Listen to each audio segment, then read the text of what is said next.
En algunas ocasiones hasta da risa, ¿no es así? Cuando usted en realidad se agacha para recoger algo y se olvida para qué se agachó. Y en esa etapa en la vida usted dice, ya que estoy en esta posición, ¿qué más puedo hacer mientras estoy acá abajo? Memoria. Bienvenido, bienvenida a Pensemos con el Dr. Ravi Zacharias, autor y apologista cristiano. ¿Dónde puede guardar algo sin tenerlo? ¿O almacenar algo sin que tome espacio? Su memoria. Hoy, el Dr. Zacharias tratará el tema del propósito de Dios para el don de la memoria. Nuestras memorias pueden edificarnos o derribarnos, o para algunos ni siquiera tienen un efecto en absoluto. Dios mismo le ha dado una memoria por razones muy importantes. Hoy, en Pensemos con el Dr. Ravi Zacharias, escucharemos un mensaje titulado Dios y los recuerdos, en el que el Dr. Zacharias aborda el don de la memoria y su lugar en el plan de Dios. Piense en toda la complejidad de la información que existe dentro de la capacidad humana y, sin embargo, el Señor nos llama a usted y a mí por nuestro nombre. Él sabe quiénes somos. Él conoce los pensamientos y las intenciones de nuestro corazón.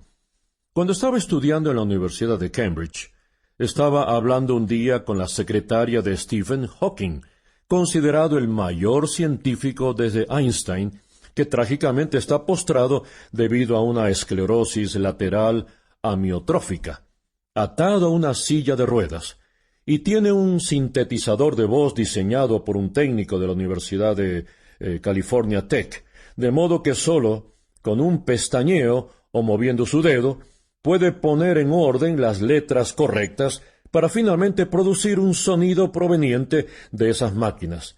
Yo estaba hablando con su secretaria y dijo que en una ocasión él le dictó 46 páginas de ecuaciones, todo de memoria. 46 páginas de ecuaciones matemáticas, y en un punto se detuvo y le dijo, regrese unas 23 páginas, necesito hacer una corrección. Es extraordinaria la mente humana, la memoria. Es algo tremendo y me gustaría hablarle un poco sobre ello. Este mensaje se titula Dios y los recuerdos, la intangible personificación de la memoria. Y creo que es astuto simplemente tratar de comprender cómo Dios nos comunica una analogía y muy a menudo incluso por metáfora para darnos sus instrucciones y las experiencias correspondientes. Cuando era un joven predicador hace muchos años, estaba dando unas conferencias en un campamento de verano, y esa noche mi esposa y yo estábamos invitados a una pequeña fogata. Mientras estábamos disfrutando de los alimentos, un hombre muy anciano me miró y me dijo, «Hermano, ¿sabe lo que está haciendo en este momento?» No estaba seguro si se trataba de una pregunta capciosa o no. Entonces le pregunté, «Sí sé lo que estoy haciendo en este momento. Ayúdeme». Él dijo, «Usted está construyendo sus recuerdos. Haga que sean buenos». Ese fue un consejo maravilloso para un joven que comenzaba su ministerio. Usted está construyendo sus recuerdos. Haga que sean buenos.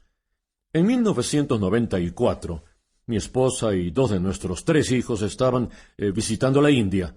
Era la primera vez que yo llevaba a mis hijos a la India. Yo nací y crecí allá. Ellos nacieron y crecieron en Occidente. Así que los llevé a la India. Hice todos los preparativos. Yo había salido de la India en 1966, de modo que aquí estaba yo. Habían pasado 28 años. Y entré a este restaurante donde yo solía comer cuando era pequeño. Íbamos allá a comer todas las golosinas y los alimentos de buen sabor, los dulces y todas esas cosas. Pero yo no había estado ahí en tanto tiempo, así que Margie, 2 de nuestros hijos y yo entramos en ese lugar. Y me preguntaba si ahí estaría alguna persona que me recuerde. De repente vi al dueño. Él me miraba muy diferente después de todos esos años. Él estaba en el teléfono, que quedaba junto a la puerta, y mientras Margie, mis 2 hijos y yo entrábamos, recuerdo que mientras él estaba en el teléfono, él se estiró y solo agarró mi mano y no me dejaba ir. Y luego dijo, Rabbi Baba Kiahala, que literalmente significa, Rabbi, pequeño, ¿cómo estás? Habían pasado casi 3 décadas, la increíble capacidad de la memoria. Luego, avanzamos y algunas ocasiones hasta da risa, ¿no es así? Cuando usted en realidad se agacha para recoger algo y se olvida para qué se agachó. Y en esa etapa en la vida usted dice, ya que estoy en esta posición, ¿qué más puedo hacer mientras estoy acá abajo? Memoria. Pero luego, de repente, después del humor, surgen algunas realidades y viene el desaliento. No sé cuántos de ustedes han visto la película Diario de una Pasión. Es la historia fabulosa de una mujer con Alzheimer y cómo su esposo la amó hasta el final, hasta el punto de leerle un libro que ella había escrito sobre su romance antes de entrar en esa etapa, diciéndole, quizá, cuando me leas esto, se activará la memoria y traerá de vuelta lo que fueron nuestros primeros años. Es increíblemente conmovedora. Nadie termina de ver esa película sin tener los ojos llenos de lágrimas. Es una terrible enfermedad. Cuando el Alzheimer golpea y se va la memoria, pero el cuerpo permanece. Creo que fue Edmund Burke, cuando estaba postulándose para las elecciones en una campaña un poco venenosa, y se encontraba en una plataforma a punto de dar su discurso, cuando le avisaron que su oponente más fuerte de repente había fallecido con un ataque al corazón. Y sus únicas palabras fueron, de verdad, somos sombras. De verdad perseguimos las sombras. En esta increíble mezcla de ideas, recuerdos, entre el pensamiento y el cuerpo en el que vivimos, en realidad hay una increíble combinación de lo que Dios desea que comprendamos sobre hacia dónde Él nos dirige, cómo Él obra en los individuos, cómo Él obra en las naciones, cómo Él obra en las comunidades, y en este tiempo en particular, en nuestra historia, cuando tantos países poderosos desean olvidar de dónde surgieron y parecen querer remover todos los recordatorios externos de lo que moldeó el alma de estas naciones. Los poderes en función desean remover todos estos hitos y todos estos recordatorios, y en realidad parecen suponer que emergimos de la nada. Es vitalmente importante que usted y yo, como creyentes, comprendamos cómo Dios obra desde la eternidad en el tiempo, porque Él es el mismo ayer, hoy y por los siglos, cómo Él provee una novedad perpetua en su vida y en la mía, dentro de este pequeño marco que puede convertirse en un encanto real que está en contacto no solo con lo fantástico, sino con lo que es fantásticamente verdadero. Él logra que esto converja tanto en el cuerpo como en la mente. Y me gustaría leerle un texto que creo que es muy importante al tratar de entender cómo Dios obra en la memoria y cómo Él nos recuerda lo que Él desea que nos acordemos siempre. Josué, capítulo 4. Cuando todo el pueblo terminó de cruzar el río Jordán, el Señor le dijo a Josué, elijan a un hombre de cada una de las 12 tribus de Israel, y ordénenles que tomen 12 piedras del cauce, exactamente del lugar donde los sacerdotes permanecieron de pie. Díganles que las coloquen en un lugar donde hoy pasarán la noche. Entonces Josué reunió a los 12 hombres que habían escogido de las 12 tribus y les dijo, vayan al centro del cauce del río, hasta donde está el arca del Señor su Dios, y cada uno cargue al hombro una piedra. Serán 12 piedras, una por cada tribu de Israel, y servirán como señal entre ustedes. En el futuro, cuando sus hijos les pregunten, ¿por qué están estas piedras aquí?, ustedes les responderán, el día en que el arca del pacto del Señor cruzó el Jordán, las aguas del río se dividieron frente a ella. Para nosotros, los israelitas, estas piedras que están aquí son un recuerdo permanente de aquella gran hazaña. Los israelitas hicieron lo que Josué les ordenó, según las instrucciones del Señor. Tomaron las piedras del cauce del Jordán conforme al número de las tribus, las llevaron hasta el campamento y las colocaron allí. Además, Josué colocó 12 piedras en el cauce del río donde se detuvieron los sacerdotes que llevaban el arca del pacto. Esas piedras siguen allí hasta el día de hoy. Los sacerdotes que llevaban el arca permanecieron en medio del cauce hasta que los israelitas hicieron todo lo que el Señor le había ordenado a Josué. Todo se hizo según las instrucciones que Josué había recibido de Moisés. El pueblo se apresuró a cruzar el río, y cuando todos lo habían hecho, el arca del Señor y los sacerdotes cruzaron también en presencia del pueblo. Acompañaban al pueblo los guerreros de las tribus de Rubén, Gad y la media tribu de Manasés, según las órdenes que había dado Moisés. Unos 40,000 guerreros armados desfilaron en presencia del Señor y se dirigieron a la planicie de Jericó, listos para la guerra. Aquel mismo día, el Señor engrandeció a Josué ante todo Israel. El pueblo admiró a Josué todos los días de su vida, como lo había hecho con Moisés. Me gustaría llevarle a través de 4 etapas que nos muestran cómo Dios construye un recuerdo, y cómo Él preserva a una nación, cómo Él preserva a una familia, cómo preserva a los individuos. La primera cosa que vemos son 2 realidades incalculables. Número 1, es el papel del líder. Qué vital es el papel del líder. La Biblia dice esto: el Señor engrandeció a Josué ante todo Israel. El pueblo admiró a Josué todos los días de su vida, como lo había hecho con Moisés. En elecciones hay palabras tan fuertes algunas veces, en las que el odio se desata y la gente que habla de tolerancia revela cuál intolerante puede ser. Aquellos que desean que se aprueben las leyes en contra del odio revelan en realidad cuánto pueden llegar a odiar.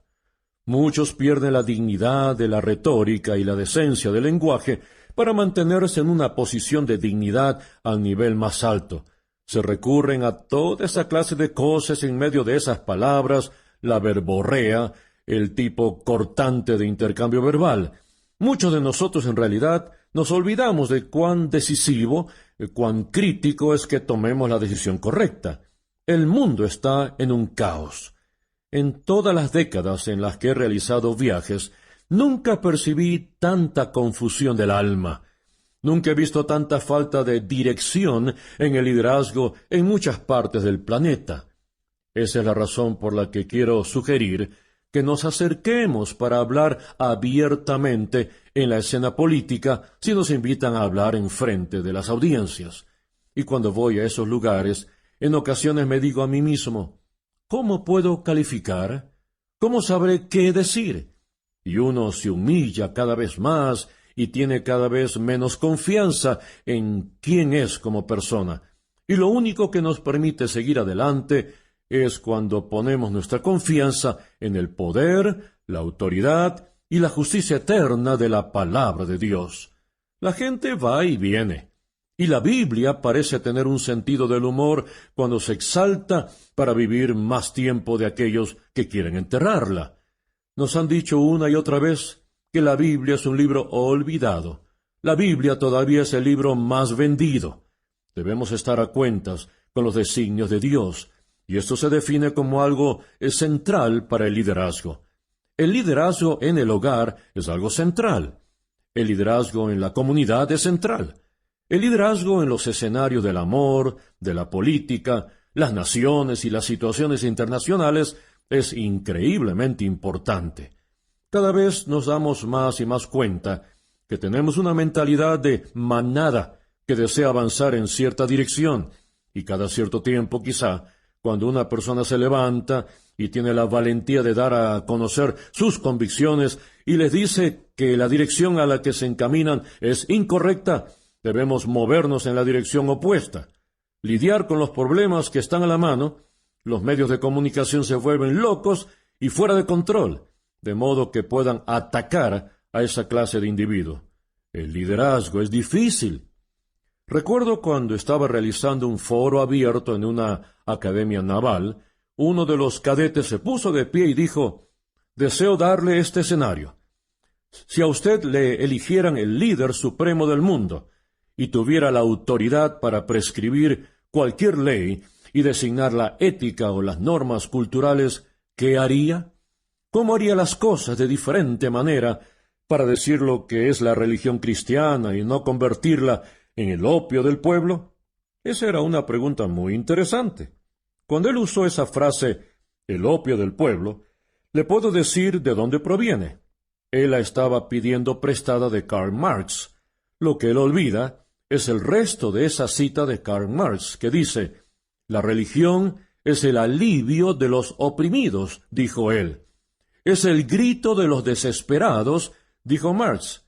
«Es el único sol ilusorio que gira alrededor del hombre tanto tiempo, de modo que el hombre no gire alrededor de sí mismo». El opio del pueblo, el alivio de los oprimidos, el único sol ilusorio que gira alrededor del hombre tanto tiempo, de modo que el hombre no gire alrededor de sí mismo. Lo que Marx en realidad estaba diciendo es que la religión era una ilusión, que nosotros deberíamos girar alrededor de nosotros mismos. Mi respuesta al cadete fue, espero que su escenario nunca se vuelva realidad, que yo no me convierta en el líder del mundo. Ya tuve suficientes malos ratos criando a mis hijos. No quiero ni saber lo que sería dirigir a todo el mundo. Es difícil ser un líder. Pregúntale a cualquiera que tiene humildad y capacidad de liderazgo al mismo tiempo. Uno pasa noches en vela, con fatiga y cansancio en el cuerpo, en la familia, en la mente. ¿Cómo el cuerpo lleva después en su memoria todo lo que ha pagado en términos de liderazgo? Yo encabezo una pequeña organización. Siempre digo que somos una especie de pececillo en un océano lleno de ballenas, y es lo suficientemente rudo como para guiar a un grupo pequeñísimo.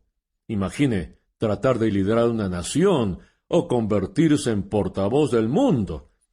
Cuando Eisenhower fue el comandante de la OTAN, él simplemente terminó la campaña del norte de África unas semanas antes. Le faltaban unas pocas semanas en las que todavía era el comandante supremo de la OTAN, y la decisión tenía que ser tomada ese mismo día. Tenía 30 minutos para tomar una decisión, menos de 30 minutos para tomar la decisión, y cuando dio la luz verde, imagine lo que debe haber sentido la mañana siguiente cuando se enteró que había perdido 10,000 vidas en las primeras 24 horas. Amigo, amiga, nos hace mucha falta orar por nuestros líderes. Haremos bien al respetar al líder correcto y apoyarlo. Creo que fue Richard Ellsworth Day quien dijo, en realidad no existen movimientos masivos, solo parecen ser así. En algún lugar, en el centro de la columna, está un hombre o una mujer que conoce a Dios y sabe a dónde Dios se dirige. Esta idea de conocer al liderazgo y orar por el liderazgo, pero cuando nos hacemos a un lado, lo maravilloso de esto es que no solo era el líder quien mostraba el camino, sino que también era el pueblo que sabía cómo seguirlo, y sabía cómo seguirlo como Dios había mandado. Ahí es cuando reside la verdadera fuerza de una nación. Recuerda el tiempo de David en 1 Samuel capítulo 30, cuando los amalecitas llegaron y atacaron a los israelitas, robándose todo.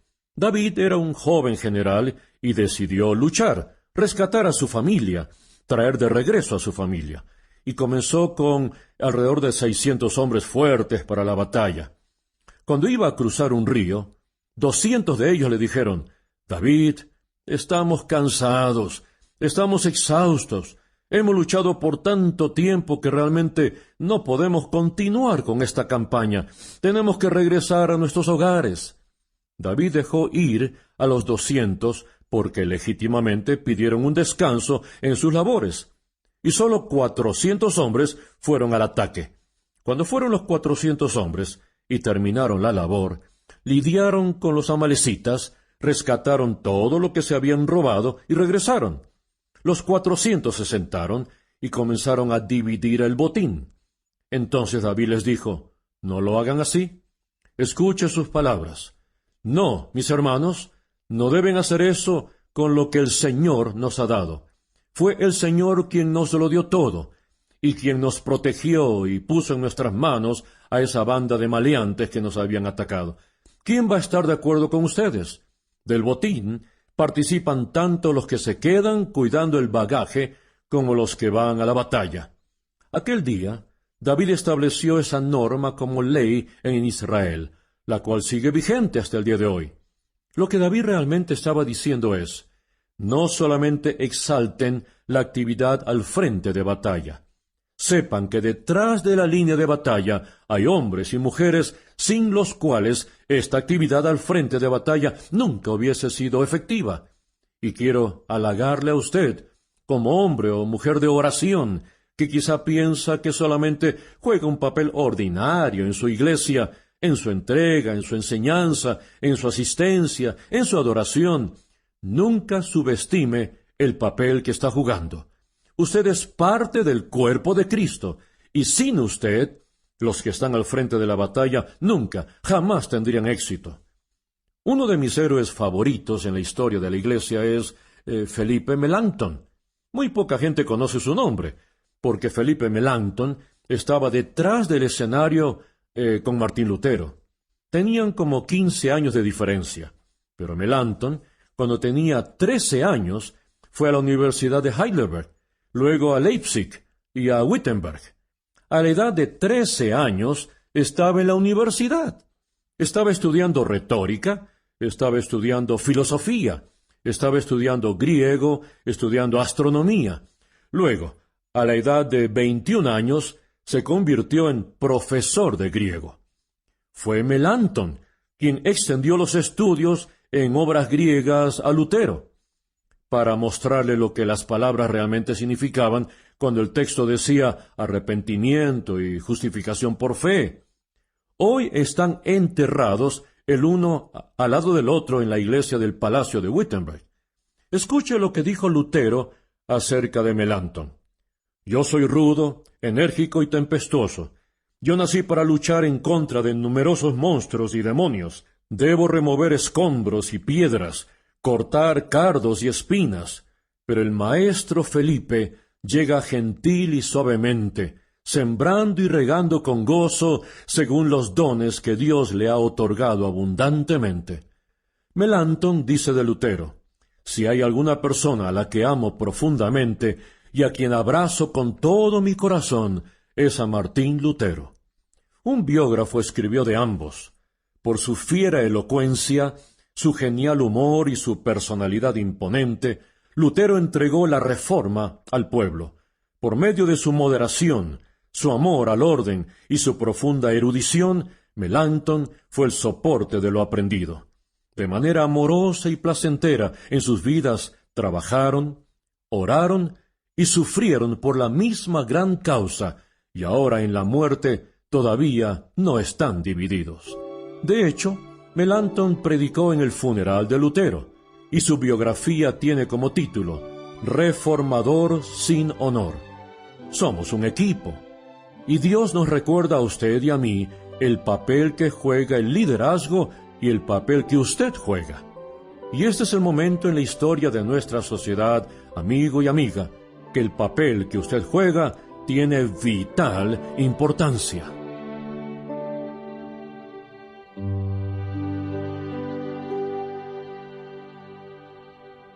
No querrá perderse Pensemos con el Dr. Ravi Zacarías la próxima semana, cuando el Dr. Zacarías continuará con las 4 etapas de cómo Dios construye la memoria.